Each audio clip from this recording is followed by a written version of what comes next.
La télévision Caraïbe, chaîne 22 et l'association culturelle Café Philo Haïti vous proposent tous les mercredis 7h PM. Café Philo. Café Philo, c'est une émission de débat, d'échange entre intellectuels, chercheurs, penseurs, opérateurs culturels et artistes de tout horizon. Le temps, l'éducation, l'identité, la morale, la science, la culture, c'est Café Philo tous les mercredis 7h PM sur la chaîne 22. Café Philo et la chaîne 22, pensons mieux, agissons autrement. Merci. Lisa, pour même garçon qui femme qui fait déplacement, jeudi mardi 16 avril 2019, pour venir participer dans Café Philo. Lisa, pour même garçon qui femme qui pas de chance de faire déplacement, mais qui suivre Café Philo depuis télévision Caraïbe. Lisa, pour même qui porte dans le cœur, qui a importance à tout espace ici, espace côté chaque monde doit avoir une parole, espace côté nous avons possibilité pour un débat solide sous fait pour nous capables de gagner une meilleure compréhension. Aujourd'hui, c'est un plaisir pour recevoir nous dans Café Philo, surtout collègue moi, Maître Joronel Sistanis, qui aujourd'hui a traité un sujet qui est lié intimement à l'actualité. Mais avant de nous entrer directement dans le sujet, ici dans Café Philo, nous avons l'habitude pour nous témoigner l'amour, nous témoigner respect nous pour la bataille qui était faite pour ça comme histoire. Pour ça, nous-mêmes, en Haïti, nous gagnons comme fil conducteur dans l'imaginaire. Sous ça, m'a demandé nous camper pour nous capables de témoigner l'amour nous à travers l'hymne national d'Haïti. Le pays pour les ancêtres, marchons unis, n'honorons point le maître, du sol soyons un maître, marchons unis, pour le pays pour les ancêtres, marchons unis, pour le pays pour les ancêtres, pour le drapeau, pour la patrie, mourir est beau, notre passé nous crie, ayez la baguette, mourir est beau, pour le drapeau, pour la patrie, mourir est beau, pour le drapeau, pour la patrie. Merci. Ici, là, dans le Café Philo, nous toujours porté un pile attention à toute lutte qui mène, toute bataille qui fait pour permettre chaque grand monde, garçon ou femme, petit monde, grand monde, de meilleures conditions de la vie. C'est ça qui fait nous avons un petit fétiche que nous toujours prenons nous pour nous entendre, qui honore un grand combattant qui a gagné dans le monde, surtout dans le milieu Amérique latine et qui était Haïti particulièrement concerné. C'est Asta Assemblée qui a un beaucoup de chapeau pour tout garçon ça qui est Ernesto Che Guevara.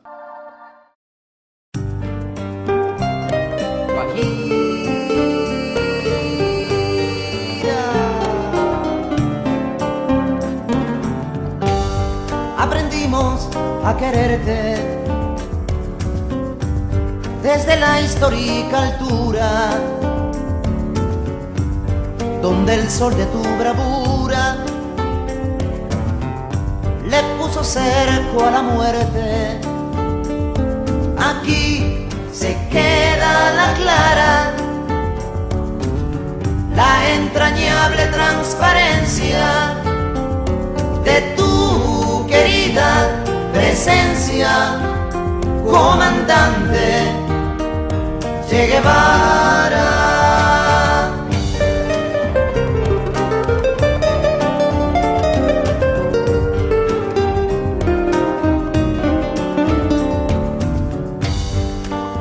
Gloriosa y fuerte, desde la historia dispara, cuando todo Santa Clara se despierta para verte. Aquí se queda la clara, la entrañable transparencia de tu querida presencia, comandante Che Guevara.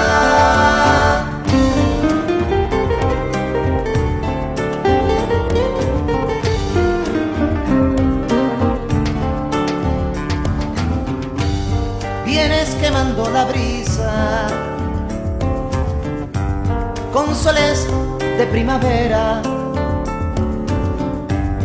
para plantar la bandera, con la luz de tu sonrisa. Aquí se queda la clara, la entrañable transparencia de tu querida presencia, comandante Che Guevara.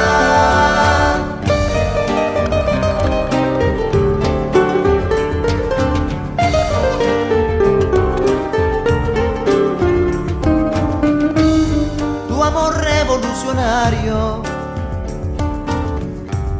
que conduce a nueva empresa, donde espera la firmeza de tu brazo libertario. Aquí se queda la clara, la entrañable transparencia de tu querida presencia, comandante Che Guevara.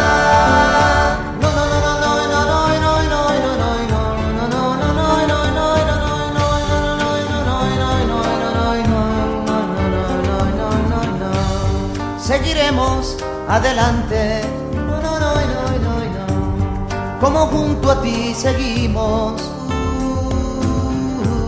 y con Fidel te decimos, hasta siempre, comandante.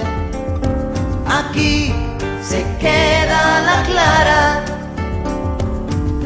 la entrañable transparencia de tu querida presencia, comandante Che Guevara.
Merci.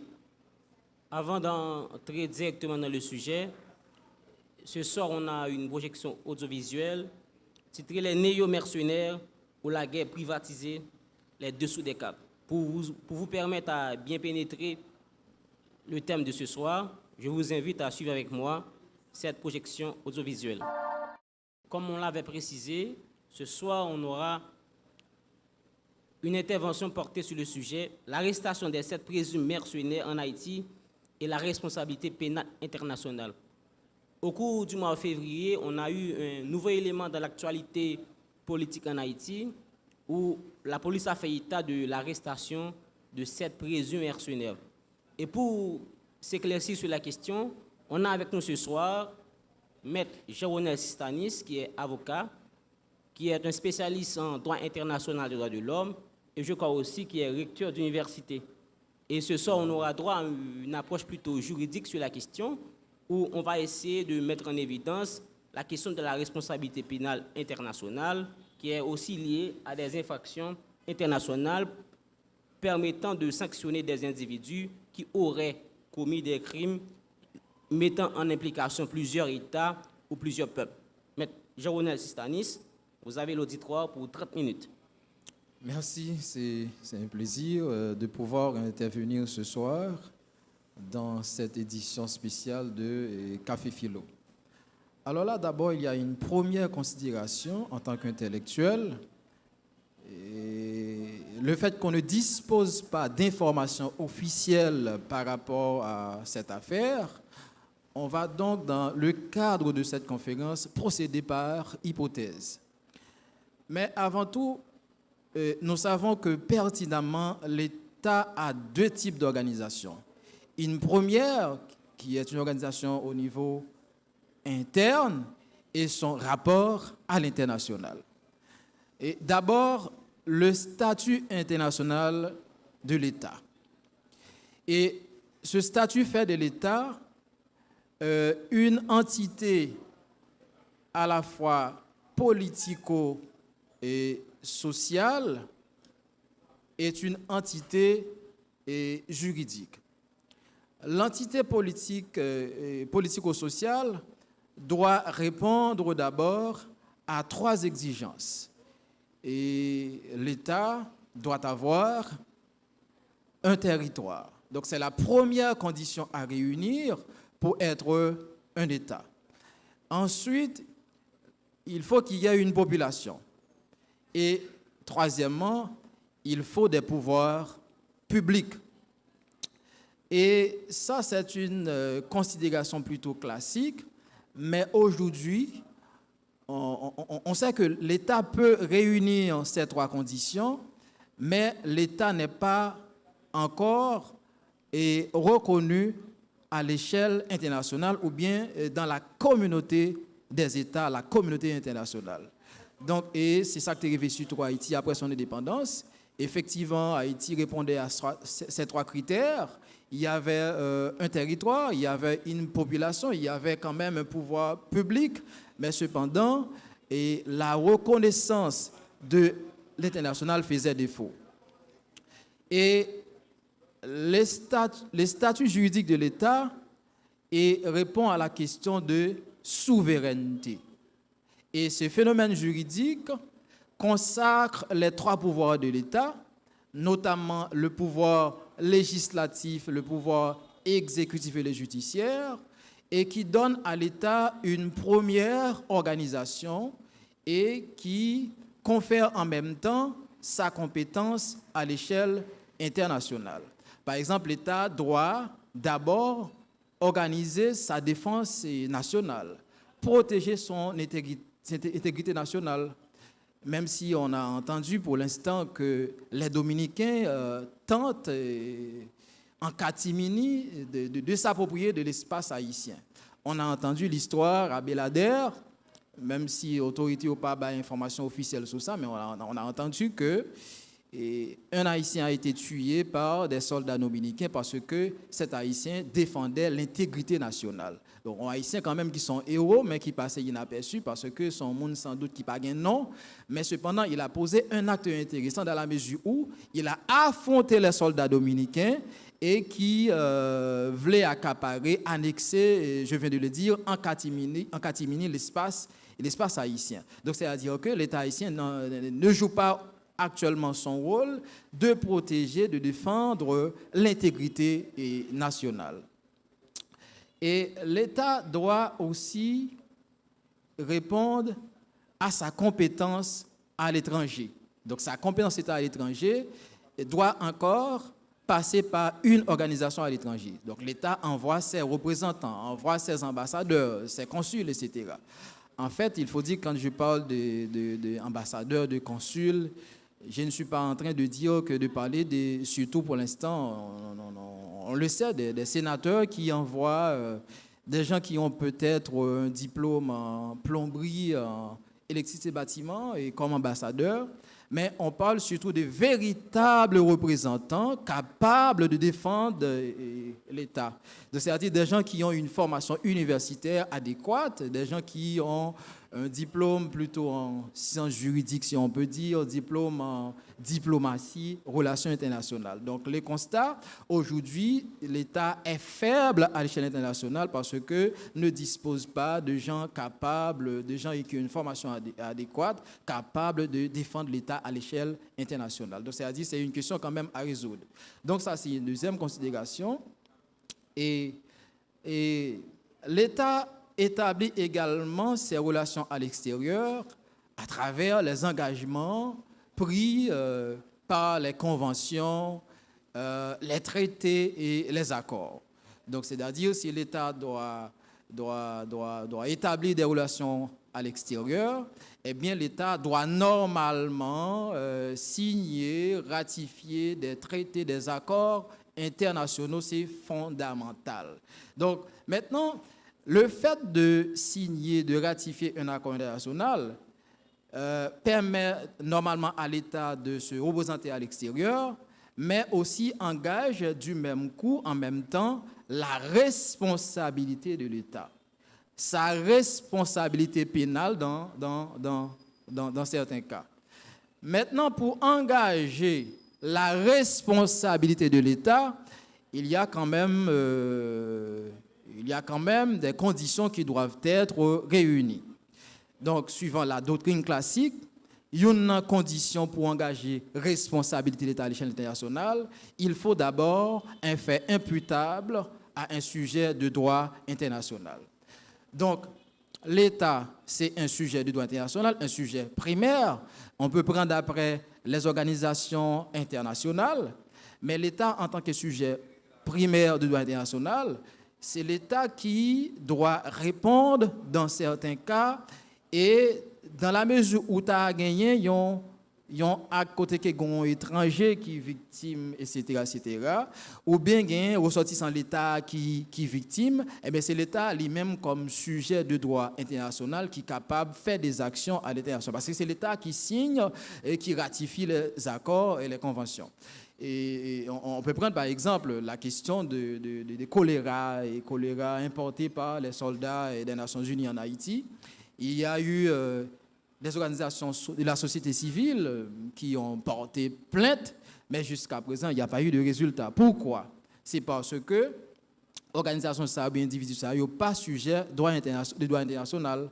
Alors que si l'État, par rapport à toute preuve que nous connaissons qui est disponible dans le cadre de cette affaire, si l'État haïtien lui-même prend engagement, ça, c'est sûr que les victimes du choléra sont réparées. Donc, c'est-à-dire, quand on engage la responsabilité de l'État, c'est pour que s'il y a des gens qui sont victimes, ils rejoignent réparation, genre ça, exigé en droit et en droit international.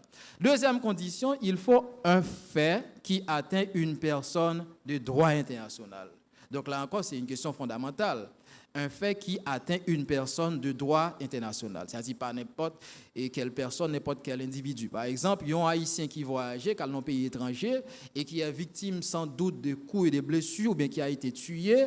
Eh bien, c'est aux autorités pays quand il était trouvé là et qui doit prendre des mesures pour punir cet acte. C'est-à-dire arrêter les gens qui fait bagaille là, d'accord, et suivant ça tracé comme procédure, conduire en prison, juger les condamnés et réparer sans doute victimes. Non.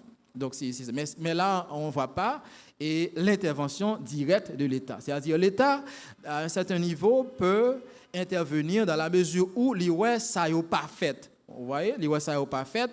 L'État est capable de rendre responsable l'État dans lequel son ressortissant a été victime. Mais l'État n'a pas à intervenir directement. Il a juste besoin de garder qui ça et l'État, l'autre pays, a fait par rapport à un ressortissant qui a été victime. Et voilà. Troisième condition, il faut un fait constituant un manquement au droit international. En fait, aujourd'hui, il existe des principes en droit international que même si l'État pas engagé directement à travers une convention, à travers un traité ou un accord, l'État peut, à un certain niveau, responsable. Pourquoi?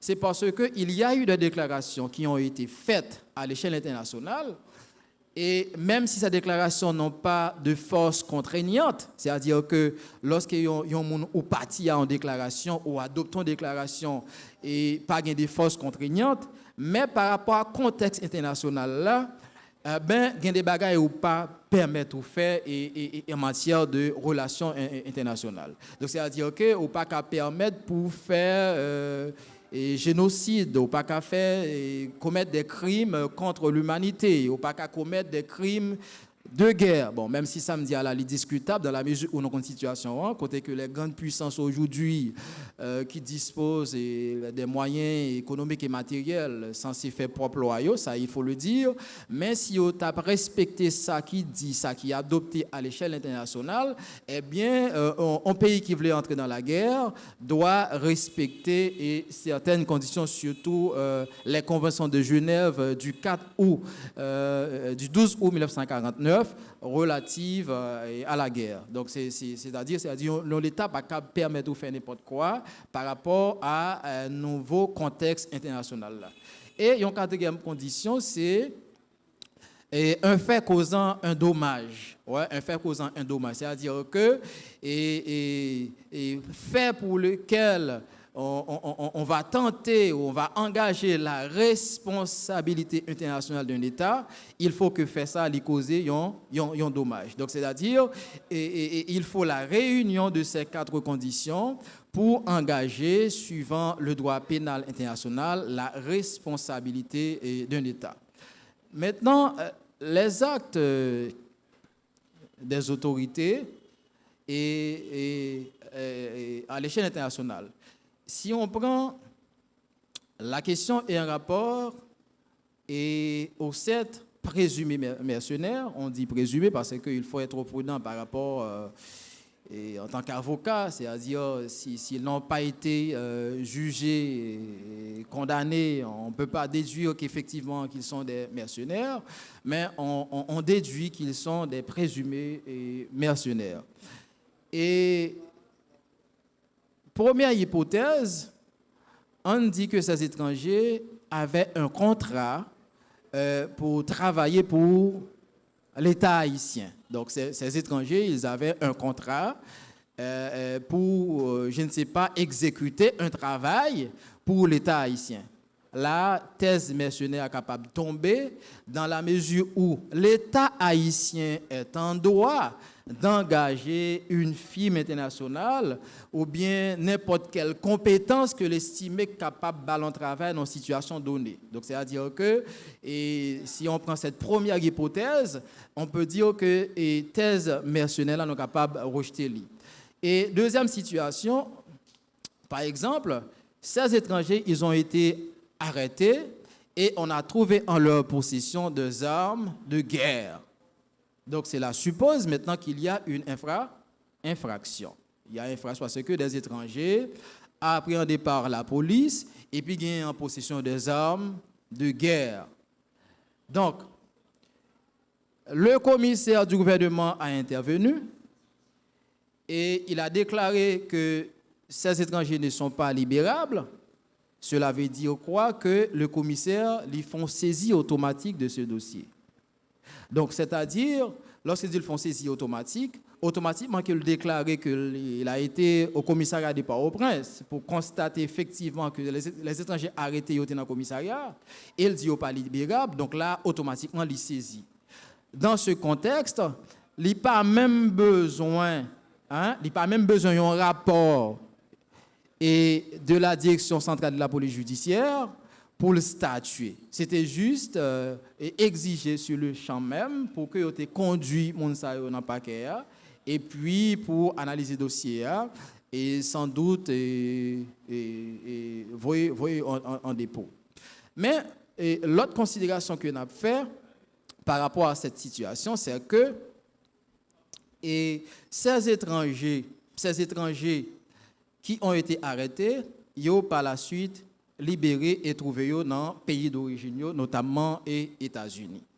Maintenant, quelle est la responsabilité de l'État américain dans de pareilles situations? Est-ce qu'on peut engager la responsabilité de l'État américain par rapport à 4 conditions que nous avons expliquées là, et suivant lesquelles on peut engager la responsabilité internationale?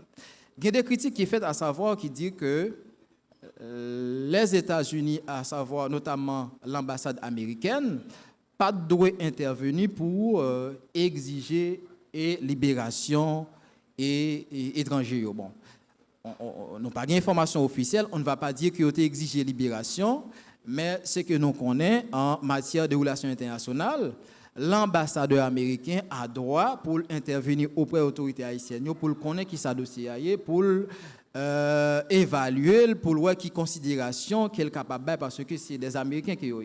Donc maintenant, dans la mesure où il y a une exigence, il y a l'ordre qui passe pour libérer étrangers, alors si vous avez arrêté avec des armes de guerre dans les mains, maintenant ça engage la responsabilité de l'État américain dans la mesure où il cautionner et que gagnent des étrangers, des Américains qui sont ressortissants américains, qui te gagnent en possession des armes de guerre et pas d'information pour dire que voilà ces armes, ils pas utilisées dans quel contexte. Donc ça, voilà. Donc maintenant, si la responsabilité de l'État américain est engagée, eh bien, l'IBA doit maintenant à l'État haïtien, suivant les conventions et les conventions de l'ONU relatives aux crimes transnationaux, pour que l'État haïtien porte plainte de façon formelle, parce que l'État haïtien est victime de ces étrangers. Mais là encore, il y a un autre problème. Comme c'est l'État haïtien qui est sujet de droit international, c'est lui-même qui doit, dans de pareilles situations, porter plainte contre l'État ou bien contre un organisme, une organisation internationale. Maintenant, si l'État haïtien pas fait, donc n'importe quel simple citoyen pas qu'à faire et n'en place li. Donc, c'est-à-dire, et s'agissant de ces 7 présumés mercenaires arrêtés en Haïti, donc la responsabilité internationale des États-Unis pas qu'à engager parce que l'État haïtien comme sujet de droit international, lui-même lui estimé que lui pas victime, il pas porté plainte. Donc vous voyez, et c'est pareil avec situation choléra. Donc c'est l'État lui-même qui estime qu'il est victime et qui porte plainte à l'échelle internationale. Et par exemple, si on prend la Convention européenne, et lui permettre, par exemple, la saisine individuelle. C'est-à-dire n'importe quel individu victime d'un État capable de porter plainte dans le système européen, mais dans le système que nous avons, voilà. Donc, c'est-à-dire c'est l'État lui-même comme vis-à-vis, comme sujet primaire de droit international qui est capable de porter plainte de la mesure où il estime que est victime.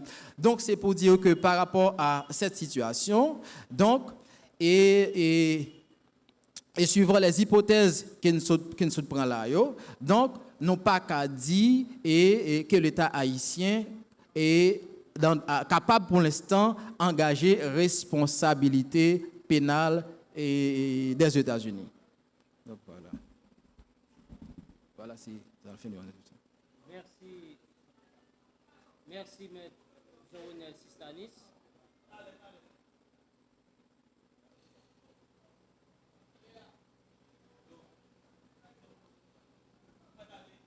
Merci, M. Jean-Renel Sistanis, qui rapidement saute pour une lumière plutôt juridique sur la question des 7 présumés mercenaires arrêtés surtout le dimanche 16 février 2019.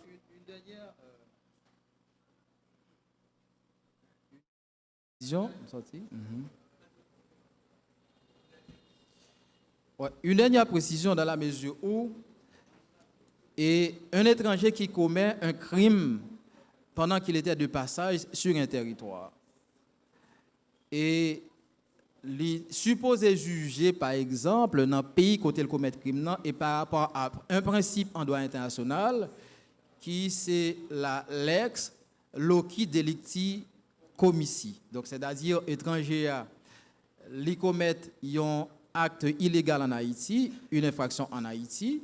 Donc, il doit juger suivant le droit haïtien, parce que l'acte est commis en Haïti. Donc, c'est la juridiction haïtienne qui est compétente pour juger n'importe quel étranger qui commet un crime sur le territoire haïtien. Donc, quel que soit à côté le sortillant, et même si tu as des dispositions qui disent que loi pays ressortissant a dit que nous-mêmes nous décider, même si son ressortissant font crime à l'étranger pour juger, donc ça n'a pas qu'à empêcher que l'État haïtien lui-même dans une situation mercenaire, si il commet infraction, lundi si il commet infraction parce que jusqu'à présent pas d'information officielle qui dit qu'il n'est pas engagé par le gouvernement haïtien et que son contrat qui a gagné en bonne et due forme. Voilà, donc, mais dans la mesure où tu as une infraction, donc c'est l'État haïtien qui pouvait juger ces étrangers. Merci, M. Jéronel Sistanis, qui sont dans un rapport juridique d'un élément d'actualité. On a rappelé qui était passé surtout le dimanche 16 février 2019, côté la police nationale d'Haïti a procédé à l'arrestation de 7 étrangers qui, selon M. Jéronel Sistanis, c'est des présumés mercenaires. Il a essayé de situation ça au regard du droit international, particulièrement le droit pénal international. Avant de nous entrer dans le débat, pour nous capables pousser la question, nous avons un petit pause tout court, nous tourné. Je rappelle ici ce soir à Café Philo, nous traitons le thème portant particulièrement sur l'arrestation des 7 présumés mercenaires en Haïti et la responsabilité pénale internationale. Pour vous initier au débat, je précise que l'avocat M. Jéronel Sistanis, spécialiste en droit international des droits de l'homme, dans son intervention a particulièrement parlé, déjà comme démarche, il a proposé, à défaut d'informations officielles sur la question, qu'il va procéder par hypothèse. Et sur ce, il a essayé d'énumérer quelques conditions pour effectivement qu'on puisse parler d'infraction internationale et des conditions pouvant engager la responsabilité pénale d'un État, parmi lesquelles on a parlé d'un fait. Il faut qu'il y ait un fait touchant une personne de droit international, il faut qu'il y ait un manquement au droit international, il faut qu'il y ait un fait causant un dommage international. Il a essayé de voir dans quelle mesure on peut engager la responsabilité de l'État haïtien vis-à-vis de l'arrestation de ces 7 présumés et qui par la suite ont été libérés. Pour avancer avec le débat, on va passer avec ces 2 séries de questions. D'abord, on fait appel à Willens Joseph pour la première question de la première série. Willens Joseph. L'arrestation des 7 présumés mercenaires en Haïti et la responsabilité pénale internationale. Question maintenant, c'est d'écouter avec un pile attention l'exposé et de conférencier, côté il t'a dit que c'est côté acte là lui-même li posé et c'est là que qui gagne et c'est là que est capable faire arrestation. Nous connaît est-ce que et 2 États eux-mêmes yo va joindre un compromis, est-ce que yo va joindre un accord qui va permettre que et arrestation lui-même aussi l'autre procédure même yo faite et dans pays que et mercenaires eux-mêmes yo c'est originaire. Si oui, est-ce que ça lui-même lui doit faire avec un accord synalagmatique ou du moins un accord unilatéral? Deuxième question, et c'est ça qui gagne à voir avec, c'est toujours avec les 7 mercenaires. Comment la loi pénale lui-même lui prévoit ça, si toutefois que c'est à l'État, une dans 2 pays eux-mêmes qui est auteur intellectuel dans la situation ça. Merci. Merci. On enchaîne avec Armand Joseph pour la 2e question de la première série. Bonsoir. Salut intervenants et à tout modérateur. Et coup a fait bien normalement et on cours sous droit international, les bien fait. Comme si animation en fait, gain pile bail qui dit seul bagay m'gain c'est relation qui pas faite entre une association malfectée qui a organisé ou bien désorganisé la vie dans le pays d'Haïti avec PHTK en tête li et puis un groupe bandit la police prend dans la rue un dimanche soir, il dit gen un premier ministre qui même dit c'est assassiné ou d'après l'assassiné et il te joine gros âme dans même monde. Articulation est là pour le fait. droit international à côté l'État. L'État c'est principe la vie. L'État c'est principe qui baille haïtien yo, qui fait haïtien yo d'accord pour être là pour vivre, pour produire la vie yo. Qui différent de une association malfectée qui entre dans l'institution là, cap désorganisé, cap détruit moun. C'est deux bagages différents. Dans le principe droit international, privé international yo, faut que ça dit côté l'État t'a le porter plainte. L'État a toujours porter plainte. Si me prend moi même victime mal dans manifestation, moun prend balle, m'porter moun, al mettre l'hôpital, moun prend balle dans tête, yo dit c'est sniper. Yo dit c'est étranger qui vient faire action ça et puis yo prend un groupe blanc, groupe moun yo les mercenaires, bon son groupe bandit. Kounya là moi même de porter plainte. Principe qui dit faut vivre en Haïti ak fait beaucoup courir et migrer au Canada, aux États-Unis ou bien à Saint-Domingue, à Cuba parce que la vie en danger là. Moi la donne toujours dans principe l'État toujours. Mais si m'a regarder l'association malfectée qui a la tête du PHTK cap détruit on doit courir déjà normalement. Quand c'est là pour plaindre moi qui t'a porté là, mais c'est pas Jovenel qui va porter plainte.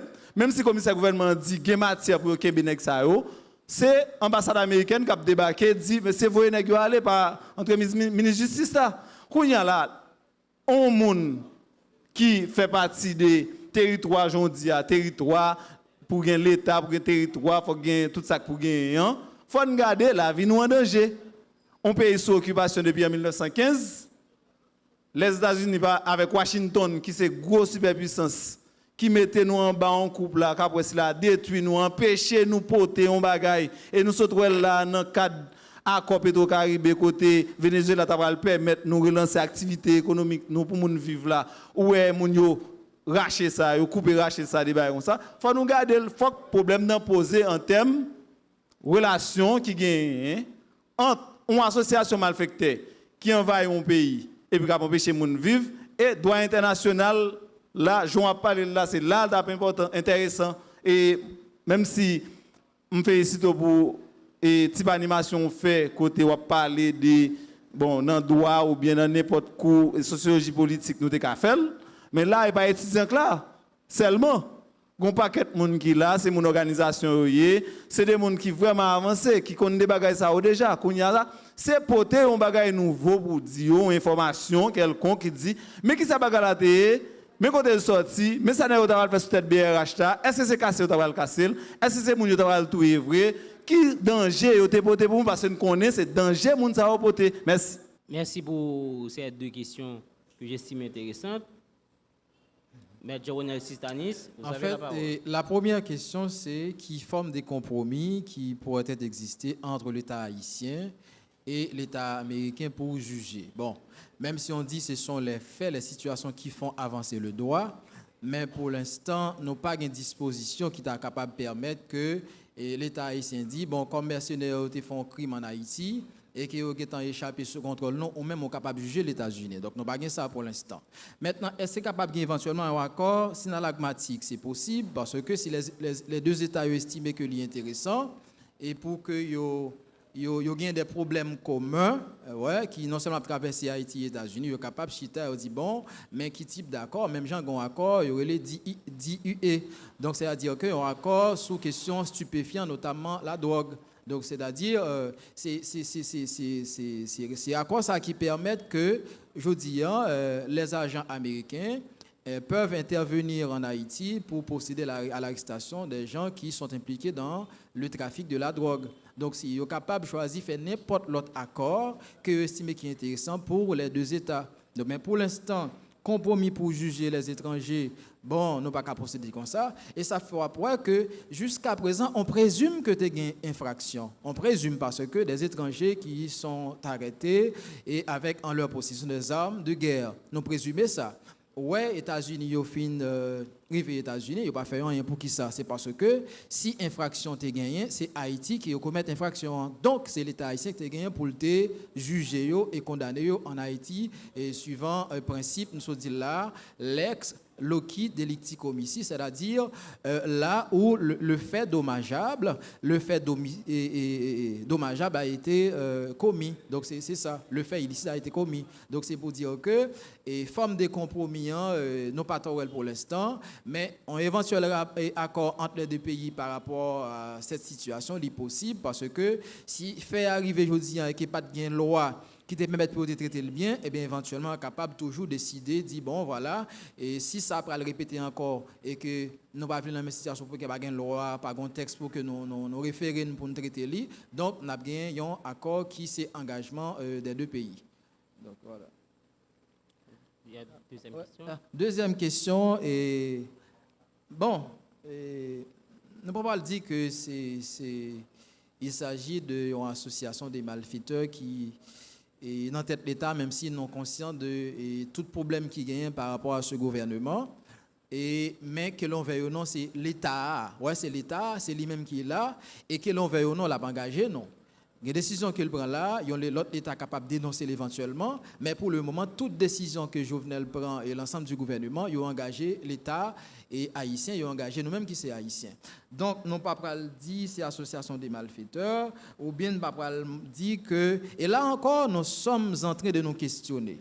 Et c'est pourquoi on ne peut pas véritablement situer notre débat, parce qu'il y a un déficit de communication, un déficit d'information. Donc, c'est-à-dire, je prends l'hypothèse, ouais, si son contrat formel en bonne et due forme signé entre l'État haïtien et des étrangers pour exécuter, je ne sais pas, des travaux en Haïti, donc là, on ne va pas dire que ce sont des mercenaires. Donc, nous sommes d'accord sur ça. Ouais, nous d'accord. Et même si nous présumons, je viens de le dire, nous présumons qu'il y a une infraction parce que des armes de guerre, et nous avons un doute là. D'accord? Mais officiellement, nous sommes obligés de prendre des distances par rapport à hommes de l'art, par rapport à avocats, juristes que nous y est. Donc, c'est un peu ça.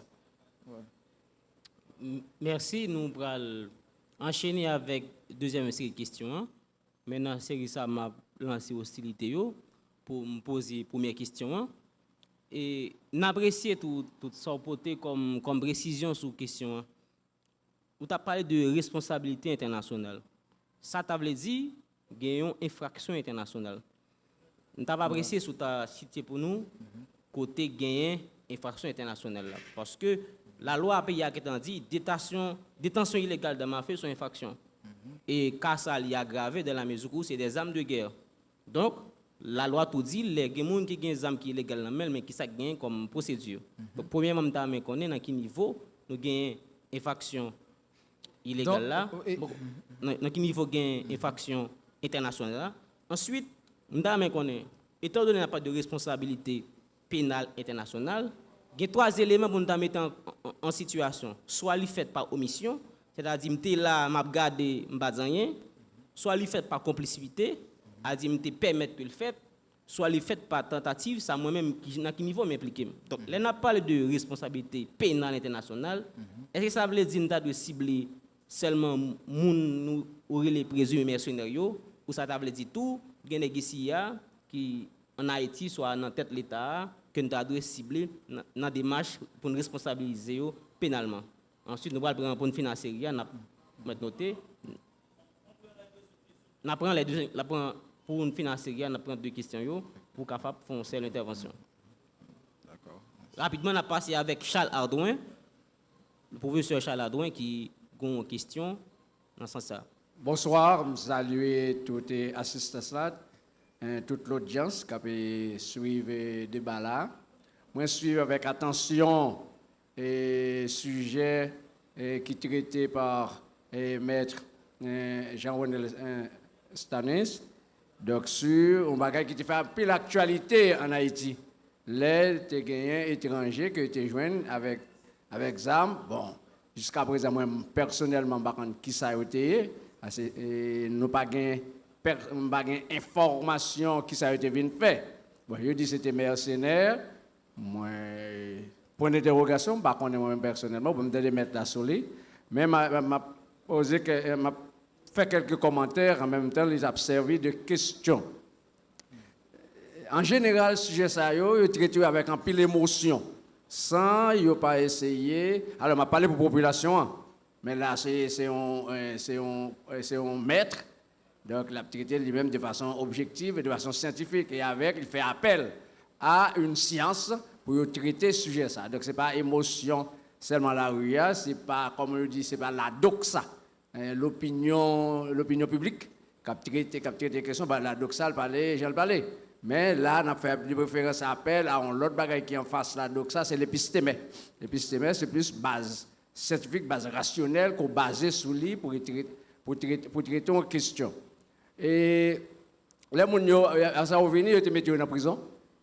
À ça, ils la guerre. Bon, est-ce que c'est la puissance américaine, mais la superpuissance américaine qui a toujours gagné raison par rapport à Haïti, qui fait la guerre? Est-ce qu'il y a une base juridique qui fait la guerre vrai? Mais jusqu'à présent, je ne sais pas qui ça a été vrai. Est-ce que c'est mercenaire? Donc, encore, moi, mettre la question. Donc, comme il n'y a pas de données officielles, il n'y a pas de données officielles. Mais les gens qui ça a été vrai, qui a fait la guerre, etc. Parce que nous connaissons un président qui a gagné étranger qui a balé sécurité. Aristide gagné. Et en Afrique du Sud, il y a des étrangers qui ont le président de sécurité parce qu'ils ne peuvent pas faire confiance à les gens qui la caillou. Ils préfèrent prendre des professionnels étrangers, venir à la sécurité, laisser personne est supposé. Ils ne peuvent pas acheter facilement. Donc, ça doit ça tout. Mais je ne vais pas traiter dans le sens que j'ai retraité quand même au journal le président de la République. Je ne vais pas traiter n'importe quoi malgré ça. Et donc, dans le même là, tu as dit non, vraiment, il traite ce sujet, mais est-ce qu'un président n'a pas gagné ou bien n'importe qui? Et si il a fait, suivant la loi, pas gagner un étranger comme gain sécurité, mais l'autre bagage là, c'est les armes de guerre là. Est-ce que même si tu as une sécurité, est-ce que mon doit avoir des armes de guerre dans le donc, on bon galimatière qui fait, donc on ne peut pas connaître exactement ce qui est passé. Et ensuite, légalement, nous ne pouvons pas connaître qui va la tête approcher. Donc, ça comme mettre là, éclairer lanternement, mais scientifiquement, sur le bagage qui t'est passé. Merci. Merci. On automatiquement passe à la deuxième question, avec Jones Justin. Et n'a pas apprécié ces questions, tu es capable très brève. Ok, bon. Je salue et information qui intervient sur nous sur question arrestation et présumé mercenaire. Mais moi, j'ai un problème avec présumé ou mettre devant mercenaire là. Même si que le juriste a essayé de faire nous que par mesure de précaution, nous n'avons pas d'informations officielles sur ce qui a été fait, pas jugé, etc. Ça fait mettre présumé. Mais Jean Professeur t'a dit tout à l'heure, nous jeunes armes de guerre, dans mes messieurs, ils ont essayé d'appareils sophistiqués tout qui ont été gagnés dans mes donc je parle pour quelle raison obligé de présumer mercenaires. Mais question dans c'est pas la liée, juste voulais une explication. Qui ça fait monsieur ça yo arrivé dans pays côté où sorti et que jugement fait comme ça yo ouais que pas gain au reprocher et puis yo la guerre. Parce que en tant que monde qui fait droit international, nous avons une bonne explication sur ça. Parce que après toute diversion qui finit faite sur question, le Premier ministre dit c'est lui qui vient attaquer, avocat président dit c'est lui qui vient attaquer, et puis monsieur arrive l'autre mais dit bon pas reprocher yo la guerre. Qui ça fait ça finit comme ça. C'est à finissement qu'il y a un problème. Merci. Merci. En fait, nous répondre à la première question qui a été adressée à nous. Et on a parlé que l'État est capable responsable, soit par action et inaction ou omission. Et effectivement, nous connaissons en droit international, l'État peut être responsable et l'acte posé par l'un de ses organes. Donc, c'est-à-dire que ce soit un organe central ou un organe décentralisé. Donc, l'État est censé être responsable à tout le monde qui est engagé dans le niveau de l'État. Ouais, dans le niveau de l'État. C'est comme si on a dit dans le cadre d'Haïti, il y a une mairie qui trouvait peut-être un bureau qui posait des actes, eh bien, AXA est capable d'engager l'État haïtien. C'est son organe décentralisé qui agit au nom et pour l'État haïtien. Donc, maintenant, la question c'est qui qui responsabilité et par exemple un pays qui est capable de rendre complice dans des actes pareils qu'une société là. Là encore, on a toujours pris certaines distances par rapport droit, ils sont sciences quand même, ils sont sciences ou qualifiés en fonction de ça ou disposés. Ouais, donc nous pas qu'à qualifier infraction sans information, sans données officielles et sans quoi nous sommes capables de dire n'importe qui bagaille, mais là difficile pour que nous apprécions scientifiquement. Donc et là encore, si l'État américain n'est pas complice dans cette situation, sauf que l'État américain est capable de dire qu'il y a un trafic d'armes.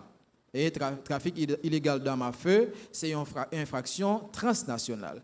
Mais est-ce que dans le cas que nous sommes là, c'est ça que le TIE? Nous pas connaît. Ouais, nous pas connaît. Donc s'il y a un trafic d'armes illégal, donc ça c'est capable en quelque sorte et chercher complicité. Nous sommes capables de chercher complicité de l'État américain dans la situation, mais jusqu'à présent, nous n'avons pas gagné ça. Maintenant, dit que les armes, c'est des armes de guerre qui ont été effectivement, c'est ça qui dit dans la presse, c'est ça que nous constatons tout nous-mêmes, des armes de guerre, mais nous pas connaissons pourquoi, à quelle fin les armes ça a été utilisées. Ouais, nous pas connaît. Donc maintenant, les informations que nous devons gagner pour mieux apprécier la question, c'est l'État haïtien encore qui doit fournir information ça. Maintenant, si tu as une complicité, par exemple, de l'État américain pour que les mercenaires ça viennent opérer en Haïti, faire des actes, poser des actes illégaux, eh bien c'est l'État haïtien encore, oui. Ouais, c'est l'État haïtien encore qui gagne capacité comme sujet de droit international pour enquêter, pour chercher information, pour justifier que l'État américain est rendu complice dans quitter circuler sur le territoire il y a des étrangers avec armes de guerre, avec armes lourdes. Et bien là, tu as engagé pour l'instant responsabilité de l'État américain. Mais là encore, nous-mêmes comme simples citoyens, comme juristes, comme avocats, qui a observé, qui a apprécié, nous pas gagné données suffisantes pour nous parler des engagements de l'État américain dans des pareilles situations et par rapport à 4 conditions et que nous sommes évoquées là. D'accord. Donc, c'est-à-dire que c'est l'État haïtien encore. Maintenant, si il y a complice de l'État américain, ben c'est la présidence, c'est le Parlement, c'est l'institution qui est capable de dire que l'État américain était rendu complice parce que l'État même distribué des armes des ressortissants pour venir attaquer mon en Haïti. Et bien là, on va engager sa responsabilité. Mais ce n'est pas le cas parce que données officielles, nous n'avons pas gagné. Et c'est l'État encore comme sujet des droits qui a une capacité pour agir sur le plan international. Donc, et l'autre question, est-ce que le président n'a pas un droit pour engager des étrangers pour sa sécurité? Oui, on se dit déjà. Nous dit que le président lui-même lui en droit pour lui signer avec n'importe quelle firme internationale. Ouais, s'il estime qu'il a cherché une compétence qu'il pas jeune en Haïti, il a besoin qu'il pas jeune, il a besoin de pour sécurité, il pas fait confiance à moun que gagne là yo, le président lui gagne droit signer avec une firme étrangère pour assurer sa propre sécurité ou bien sécurité de sa famille. Donc, il y a un droit ça, ouais. Mais sauf que c'est des bagages qui doivent être faits en bonne et due forme et que nous-mêmes, comme gens qui sont dans la population, nous informé que le président, il y a une firme étrangère que l'engagé pour la sécurité, mais qu'on met comme ça à côté, etc. Donc, il y a un droit. Ouais, il y a un droit. Et maintenant, est-ce que il y a une nécessité pour des armes de guerre? Bon, là encore, nous pensons que l'ICAP n'est pas arrivé dans niveau ça, mais cependant, question à savoir que si le président est capable de payer un film étranger pour la sécurité, moi je pense que c'est normal, c'est légal. Mais sauf qu'il ne faut pas faire dans flou que nous sommes là et que nous n'avons pas aucune information officielle, nous ne savons pas qui ça a fait. Il y a une dernière question. Et dernière question, qui ça qui fait la guerre étranger ça lorsque vous venez dans le pays mais il est clair que s'il y a une infraction commettre sous territoire haïtien. Donc dans ce contexte, s'il y a un pays qui a une capacité pour que moun ça aussi c'est des criminels qui ont été arrêtés et jugés, là encore c'est l'État haïtien qui a droit à faire ça. Maintenant, si l'État haïtien n'a pas estimé que le victime, nous parlons comment que l'État américain peut dire bon, ou tu es victime ou pas rien, je défends moi-même. Vous comprenez? Donc, si il y a une victime, c'est l'État haïtien, D'accord? Et étrangers, ils ne pas commettre rien en termes d'infraction sur le territoire américain. Sauf que si nous sommes capables de justifier qu'il y a un trafic d'armes. Ouais, si il y a un trafic d'armes, c'est que l'y impliquer les deux États. Donc là, l'État américain pouvait agir parce que le trafic d'armes, c'est une infraction transnationale. Mais ça qui passe, c'est une infraction faite sur le territoire haïtien. Donc c'est seulement l'État haïtien qui est compétent pour arrêter et juger les étrangers. Merci, M. Jonas Stanis. Merci à vous-même qui avez fait déplacement à Souéa dans le Café Philo. Merci à vous-même qui avez regardé nous depuis télévision Radio Caraïbe. C'est un plaisir pour nous te recevoir, surtout pour nous jeter coup de jet sur ça qui a un rapport avec question responsabilité internationale, qui sont capables d'engager l'État ou bien individu. C'est un plaisir. Nous cassons rendez-vous pour l'autre numéro mardi prochain. Merci, c'est un plaisir.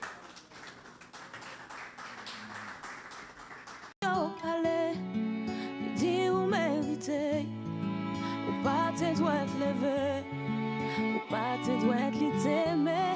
Yo, allez, dis ou mériter. Ou pas te doit te lever, ou pas te doit te t'aimer.